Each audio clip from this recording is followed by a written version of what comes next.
Another tool that I honestly could not live without is this. This is called the Mega Marver. And there's something you might notice when you look at the picture. You see how it has kind of like almost scratch marks. This is actually an important part of the tool because I had my tool maker polish these in the beginning, and when the brass is polished, it just, it just slides off. It doesn't do anything. So if you get this and you think like this is not nicely made, this is made like this on purpose after trying out what the pretty version looked like.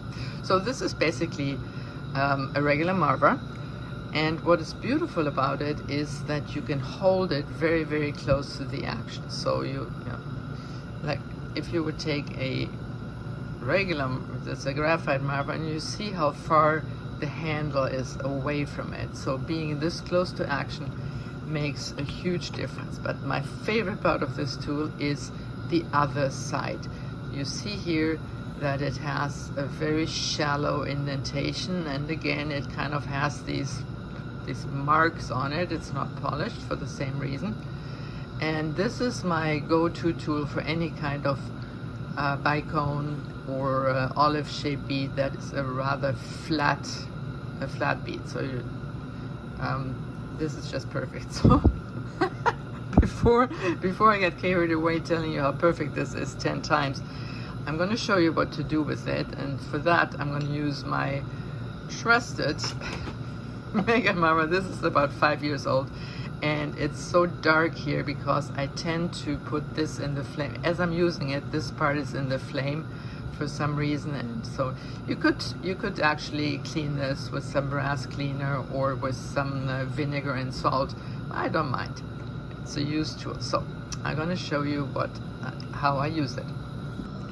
So I made kind of I just wound the glass on in a barrel shape, and it's not very even, as you can see.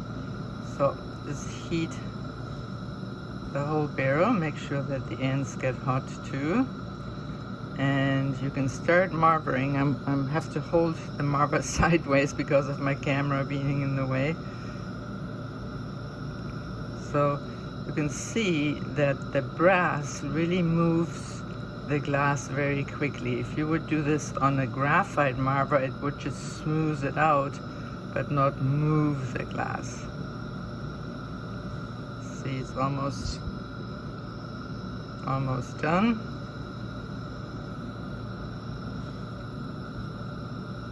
So it's not the best example, but it's see, I have too much glass on the left, and we can stretch this out by pushing down on the Marver, and then you have a nice barrel. When I make a bicone, I always apply the glass in what I call a step pyramid. So I make a white barrel in the center, and then each consecutive layer is a shorter barrel with one row in the center. So I'm going to show you. Now we have to just basically turn it into a bicone. So I'm going to show you what that is going to look like in a graphite Marver. So I just heat the side that I want to shape. Always shape one side at a time.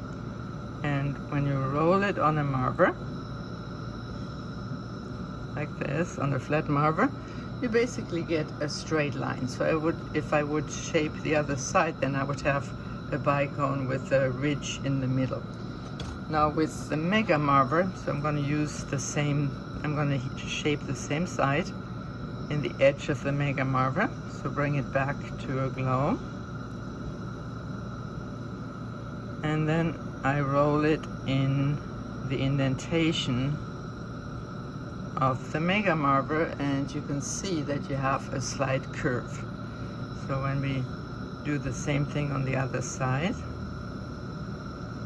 and also I hope you notice that, see that my bicone does not have to be the length of the indentation, because I always shape one side at a time. So this one I shape on the other side. Need a little bit more heat.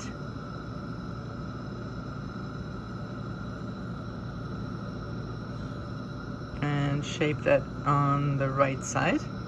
And now we just have to get rid of this ridge that we made with the graphite marver, and you can just marver that anywhere inside that. And we can even go back and shape this a little bit longer. So always go to the edge of the marver and roll it there, and then you have a nice rounded bicone or olive shaped bead. Super easy.